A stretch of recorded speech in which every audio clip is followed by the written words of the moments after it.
తోటకూరతో liver fry చేస్తారని ఈ restaurant కి వచ్చేంత వరకు నాకు కూడా తెలియదు మామ. ఫస్ట్ అయితే మన ఛానల్ సబ్స్క్రైబ్ చేసుకుని అలాగే వీడియోని ఎన్ని వరకు చూడండి మామ. బెంగళూరులోని మార్తాహల్లి ఏరియాలో ఉన్న అంతర రెస్టారెంట్ కి అయితే వెళ్ళాం మామ. ఇక్కడ అంబియన్స్ అయితే చాలా హై క్లాస్ గా విలేజ్ థీమ్ తోటి చాలా బాగుంది మామ. ఇంకా ఫుడ్ ఆర్డర్ చేద్దామని మెనూ చూస్తే ప్రైజెస్ మాత్రం అన్ని ఓవర్ ద టాప్ ఉన్నాయి. ఇంకా ఫస్ట్ సూప్ లో వచ్చేసి హాట్ అండ్ సోర్ చెప్పాం మామ. దీని కాస్ట్ అయితే 165 రూపీస్ పడింది.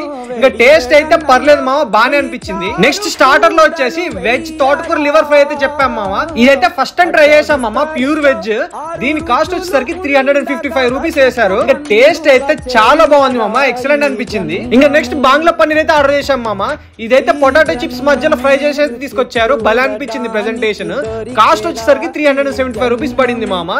టేస్ట్ అయితే పర్లేదు అనిపించింది, కాస్ట్ అయితే చాలా ఎక్కువ అనిపించింది. మెయిన్ కోర్స్ లో వెజ్ చిట్ ముత్యాల పులావ్ అయితే ఆర్డర్ చేసాం మామ. దీని కాస్ట్ కూడా 375 రూపీస్ వేసారు మామ. దెబ్బేసింది, టేస్ట్ అసలు బాలేదు. నెక్స్ట్ అంతర స్పెషల్ వెజ్ బిర్యానీ అయితే ఆర్డర్ చేసాం మామ. దీని కాస్ట్ వచ్చేసి 395 రూపీస్ వేసారు. టేస్ట్ వచ్చేసి పర్లేదు అనిపించింది. గుండమ్మ గారి గోంగూర పన్నీర్ పులావ్ అంట, ఇదైతే వరస్ట్ ఉంది మామ. కాస్ట్ వచ్చేసి 395 రూపీస్ వేసారు. అంతేలా స్పెషల్ డెజర్ట్ జామున్ కా గోస్లు అయితే ఆర్డర్ చేసాం మామ. ఇదైతే మస్ట్ ట్రై మామ. కాస్ట్ వచ్చేసరికి 195 రూపీస్ వేసారు. టేస్ట్ మాత్రం ఇచ్చి పడేసింది మామ, అదిరిపోయింది. ఈ ఒక్క డెజర్ట్ కోసం కళ్ళు మూసుకొని రావచ్చు మామ. ఆప్రికాట్ ట్రఫుల్ పుడ్డింగ్ కూడా చాలా బాగుంది మామ. దీని కాస్ట్ వచ్చేసరికి 195 రూపీస్. టోటల్ బిల్ వచ్చేసి 3250 రూపీస్ పడింది మామ. For more information follow our channel. Bye.